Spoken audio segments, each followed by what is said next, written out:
free. Now, democracynow.org, The War and Peace Report. I'm Amy Goodman, and we are on the road in Chicago.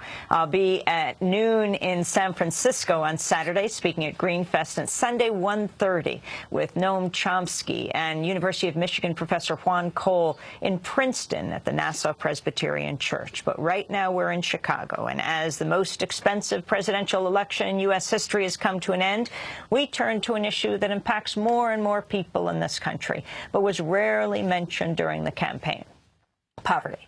The price tag for combined spending by federal candidates, along with their parties and outside groups like super PACs, totaled more than $6 billion. This is especially striking at a time when 1 in 6 Americans is poor, with over 16 million children living in poverty. Poverty rates for blacks and Latinos are twice as high as the rates for whites. There is greater poverty among women than men, and the rate of women living in extreme poverty has reached record highs. But a study released by the media watchdog group FAIR, that's Fairness and Accuracy in Reporting, they revealed that poverty as an issue has been nearly invisible in U.S. media coverage of the 2012 presidential race. It found just 17 of the 10,489 campaign stories studied, that's 0.2%, address poverty in any substantive way. Critics have pointed out that President Obama was viewed as the anti-poverty candidate in 2008, but his re-election bid 4 years later has barely mentioned the poor, even though their numbers have gone up. Well, for more, we're joined by two guests who've worked diligently to get poverty back on the national agenda. Dr. Cornel West is with us, professor of philosophy and Christian practice at Union Theological Seminary in New York and professor emeritus at Princeton University. He's a New York Times bestselling author of numerous books and co-host of the radio show Smiley and West with Tavis Smiley. Together, they've written the new book, The Rich and the Rest of Us, a Poverty Manifesto. Tavis Smiley is a TV, radio, broadcaster, philanthropist, New York Times bestselling author. He hosts the PBS show Tavis Smiley and two radio shows, The Tavis Smiley Show on NPR and Smiley and West with Cornel West. We welcome you both back to Democracy Now! Good to see you, Amy. It's good to be with you. So we're right here in the president's city. In fact, he just flew out on Wednesday after his re-election. Cornel West, the figures. Who is ahead, who isn't, as your book is titled, The Rich and the Rest of Us? Well, one, I think that it's morally obscene and spiritually profane to spend $6 billion on elections. $2 billion on a presidential election and not have any serious discussion. Poverty, trade unions being pushed against the wall, dealing with stagnating and declining wages when profits are still up and the 1% are doing very well. No talk about drones dropping bombs on innocent people. So we end up with such a narrow, truncated political discourse as the major problems: ecological catastrophe, climate change, global warming. So it's very sad. I mean, I'm glad there was not a right-wing takeover, but we end up with a Republican, a Rockefeller Republican in blackface with Barack Obama, so that our struggle in regard to poverty intensifies. That's a pretty rough assessment of President Obama. Oh, that's what we have. That's what we have. Richard Nixon is to the left of him on health care. Richard Nixon's to the left of him on guaranteed income. And the same policies in terms of imperial foreign policy is at work. And so I was glad to see that Romney didn't win. We pushed back a right-wing takeover. We've got a right-wing mentality: cut, cut, cut, austerity, austerity, austerity. Where is the serious talk about investment and jobs, fighting the privatizing of education, and the empowerment of trade unions? And so our battle is just beginning. We have yet to take off the gloves. And we've been fighting intensely. President Obama said to Harry Belafonte, according to Harry, "Why don't you and Cornel West cut me some slack?" And Cornel and Harry Belafonte responded, "What makes you think we're not?" That's exactly right. I want to ask you about Bill O'Reilly, Tavis Smiley. I don't know if you were watching Fox on election night, but this is what Bill O'Reilly had to say about the outcome of the election. So what's your sense of the evening? I mean, you look at these exit polls, you look at the, you know, my sense of the evening is if Mitt Romney loses in Ohio, the president is reelected. How do you think we got to that point? I mean, President Obama's approval rating was so low, and obviously this is hypothetical. We don't know who's even winning right now, never mind who won. But how do you think it got this tight? Because it's a changing country. The demographics are changing. It's not a traditional America anymore. And there are 50% of the voting public who want stuff. They want things. And who is going to give them things? President Obama.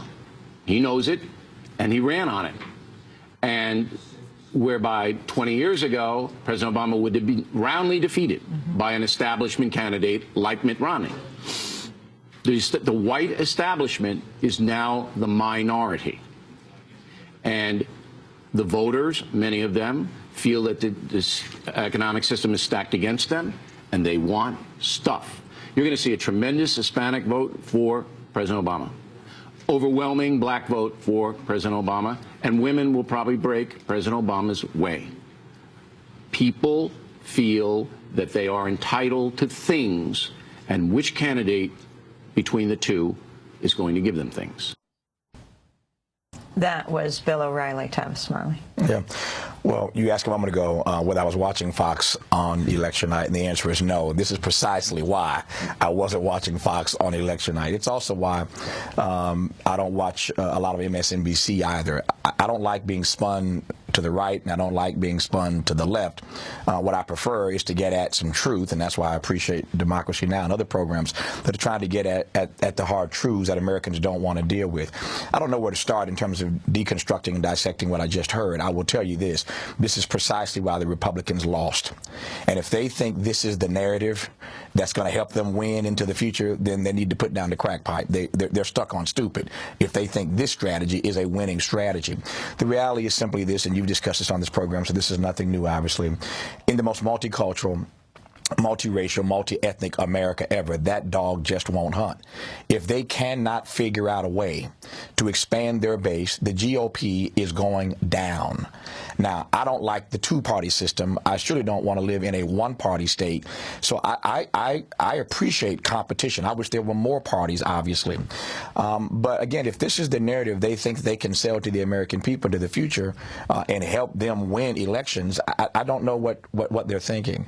So this is it's tragic to listen to. It's really it's an echo chamber to our right, because this really sounds like Mitt Romney on the videotape that came out about the 47%. Well, right-wing talk show host Rush Limbaugh recently claimed that President Obama and Vice President Biden want to grow the portion of the 47% who are, quote, wards of the state. This is from the October 9th edition of the Rush Limbaugh Show.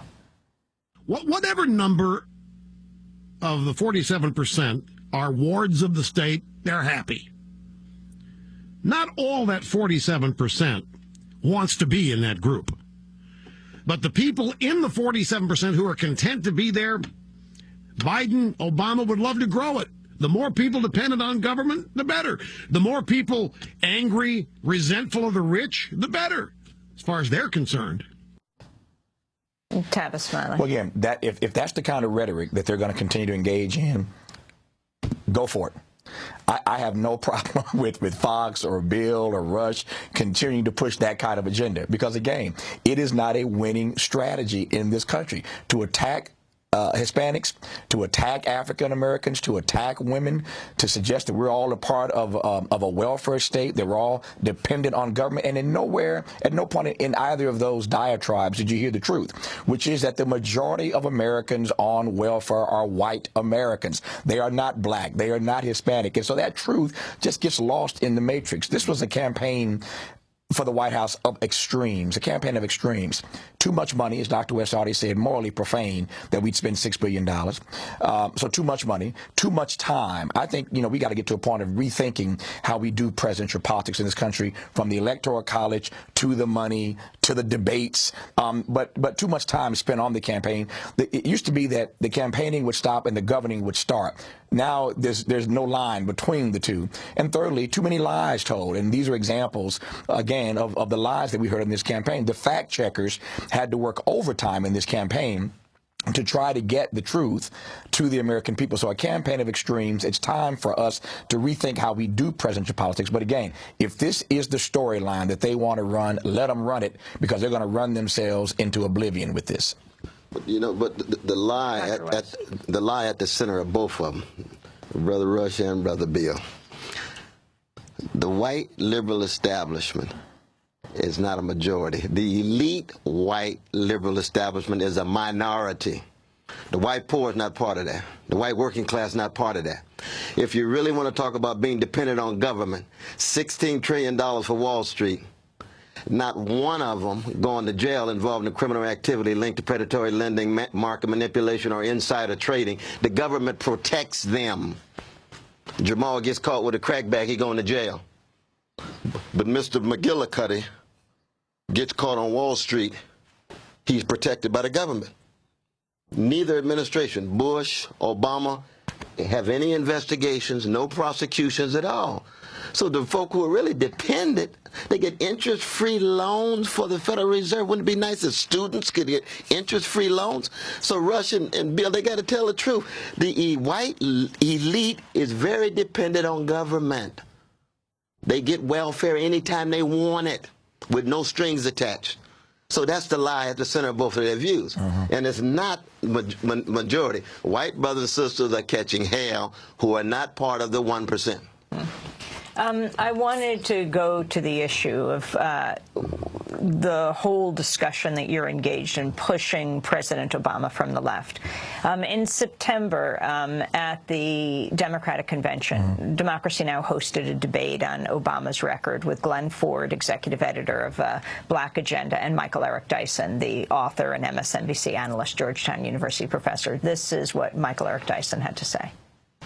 The reality is that the American left will never be able to participate not simply in the pageantry of American politics and the light and airy stuff that conventions engage in. Of course, the fluff and the desiderata may be absolutely true, as Mr. Ford has indicated, but the reality is that Obama is as progressive a figure who has the chance of being elected in America. Friedrich Engels is not going to be the Secretary of Labor, and Marx will not be the Secretary of Treasury. Bottom line. But if you ain't in the game, Miami Heat is playing it's talking about sports, is playing the Oklahoma Thunder. It's not, I'd prefer it be the Los Angeles Lakers. This is the game we're talking about. And if the American left can't be involved in the actual practice of government to offer the critical and salient insights that are available, take 2000, when siding with Nader, then Al Gore, who should have been president, who would have prevented some of the stuff that we see now happening, didn't occur. The left won't take responsibility for the fact that, with the extraordinary intelligence of a Glenn Ford and many other leftists notwithstanding, the reality is that he's the most progressive president, as Gary Dorian, an American leftist who teaches at Union Theological Seminary, argues, since FDR. That's author, professor, commentator Michael Eric Dyson. Tavis Smiley, your response. I've known Michael Eric Dyson for a long time, and I love him with all of my heart. It is so disappointing, though, to hear Michael, Professor Dyson, advance that kind of argument. He comes out of a black prophetic tradition that is rooted in speaking truth to power, and I might add, to the powerless. But to somehow try to suggest in any way that this president has been progressive or is the best example of progressivism that we could put forth in this country, it's just inaccurate. This is precisely why Dr. West and I and others, we don't have a monopoly on the truth, and we're not the only ones. But this is why we believe that the president has to be pushed. I've said so many times across the nation that great presidents aren't born, they're made. They have to be pushed into their greatness. There is no Abraham Lincoln. I just saw the movie coming out this weekend, I think, The Lincoln Project. And Lincoln isn't Lincoln if Frederick Douglass isn't pushing him. FDR isn't FDR if A. Philip Randolph and Eleanor Roosevelt aren't pushing him. LBJ isn't LBJ if MLK isn't pushing him. And so what I hear in Professor Dyson's critique is that there is some excuse to be made, or or that we have to settle for this as the best example of progressivism that we can find. And Doc and I just don't believe in settling. We don't believe in making excuses. We believe that if he is not pushed, he's going to be a transactional president and not a transformational president. And we believe that the time is now for action and no longer accommodation. But that doesn't happen unless you're pushed. So the excuse making and the settling for the fact that this is the best that we can do. Can you imagine where this country would be if women had settled? This is the best that we can do. If black folk in slavery and segregation had said this is the best that we can do, that's not even the spirit of America, much less the spirit of those who come out of the black prophetic traditions. That's disappointing to hear, even though I love him with all my heart. And Brother Tavis is being very kind, because he's right. I love Brother Mike Dyson too. But we're living in a society where everybody's up for sale. Everything's up for sale. And he and Brother Sharpton and Sister Melissa and others, they have sold their souls for a mess of Obama pottage. And we invite them back to the black prophetic tradition after Obama leaves. But at the moment, they want insider access, and they want to tell those kind of lies. They want to turn their back to poor and working people. Well, and it's a sad thing to see them as apologists for the Obama administration in that way, given the kind of critical background that all of them have had at some point. Michael Eric Dyson isn't saying that Obama is progressive, but he's the most progressive of the presidents that we've had. When FDR says, bring the economic world, it's on there, my foes, I'm fighting on behalf of poor people, has Obama not just said that, but done that? Did LBJ, who declared a war on poverty, that generated the kind of legislation against American terrorism called Jim and Jane Crow for voting? And come on, Dyson. But it's not just what he said there. It's what he's been saying as a whole. Brother Glenn Ford crushed him in that debate. Listen to what the arguments are. You see what I mean? And again, we said it out of love for Dyson because he's been our partner, and he can be our partner again. But these kind of lies we can't live with. And to be the most progressive, I want to add right quick, to be the most progressive means that you've taken some serious risk. That's right. And I just don't see the example of that. Even in the healthcare debate, the president compromised against himself. He watered down what he promised on the campaign trail before we got serious. The promise of an open debate on C-SPAN never really quite materialized. So I'm not suggesting that I'm unhappy with the fact that we got something done on healthcare, but it's nowhere near what it was supposed to be. And again, if you're going to label somebody the most progressive, you got to show me where the risk was taken. Lincoln took risk. FDR took risk. LBJ took risk. We know famously, LBJ said, I know that advancing this legislation, voting rights and civil rights, is going to lose my party, the South, for 2 decades. And he turned out to be right. But it was the right thing to do at that time. And so that's what we're saying. In the president's forward motion in the second term to establish a legacy. And I don't think that being president ought to be about a legacy. It ought to be about advancing the best for the American people. But in this conversation about his legacy, I want to see what risk he's going to take. Is he going to put himself on the line for poor people? Is he going to have an honest conversation about drones, as Doc said earlier? You know, is he going to ever say the phrase prison industrial complex? Reagan wouldn't say AIDS. Bush wouldn't say climate change. Will Obama say prison industrial complex? I mean, I want to know where the risk is that equates to being the most progressive president ever. I don't get that. Is it progressive to sign the National Defense Authorization Act, in which you can actually detain American citizens with no due process, no judicial process, to assassinate American citizens based on executive power? That is authoritarian. That's autocratic. It's crypto-fascist. We have to call it for what it is. Drones are war crimes. We have to call it for what it is. That's the tradition that produced us. That's what Frederick Douglass is about. That's what Ida B. Wells is about. That's what Abraham Joshua Heschel at his best was. That's what Dorothy Day was. That's our tradition. Now, if one doesn't want to be part of that tradition and be inside of the White House, then stay in the White House and have a good time and break dance. But don't lie. Don't try to tell us that lies are the truth. We're going to come back to this conversation in a minute. Our guests are Tavis Smiley and Dr. Cornel West.